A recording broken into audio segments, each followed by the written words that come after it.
দেখতে দেন, বা ওর হাতে পাসপোর্ট ছিল, তারপর সে জর্ডান যাবে, জর্ডান সে গার্মেন্টসে যাবে, 20 তারিখে সে জর্ডান যাবে, কিন্তু তাকে 18 তারিখে অ্যারেস্ট করা হয়েছে। তারপর সে জর্ডান যাবে, তাকে ওখানে তো সব জর্ডানের যত কাগজপত্র যা ছিল সব, ভিসার কাগজ, তারপরে আপনার টিকিট, এগুলো সবই তার কাছে ছিল।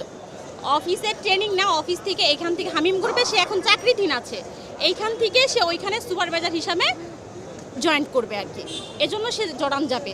আমার এই বাচ্চাটা হসপিটালে ছিল ওই দিন, আমি হাতে ক্যানেলা সহ আমি তাদের কাছে গেছি, তারপরও তারা আমার কোনো কথাই শুনতে চেষ্টা করে নাই। দৈনিক 5,000 টাকার ওষুধ লাগে, আমি ওনাদেরকে কাগজপত্র পর্যন্ত দেখাইলাম যে দেখেন আমার এই বাচ্চাটা, ওর বাবা যদি ভিতরে থাকে তাহলে আমি কিভাবে আর চিকিৎসা করব। একটা মাস ডাক্তার আমাকে দিয়েছে প্রত্যেকটা ইঞ্জেকশন 4200 টাকা। ওর বাবা যদি ভিতরে থাকে তাহলে আমরা কিভাবে কি করব? কোনো কথা পুলিশ আমাদের শুনতেছে না। আমার বাচ্চা পর্যন্ত বলছে আমার বাবাকে দেখতে দেন, আমার বাবাকে দেখতে দেন। আমি আমার বাবার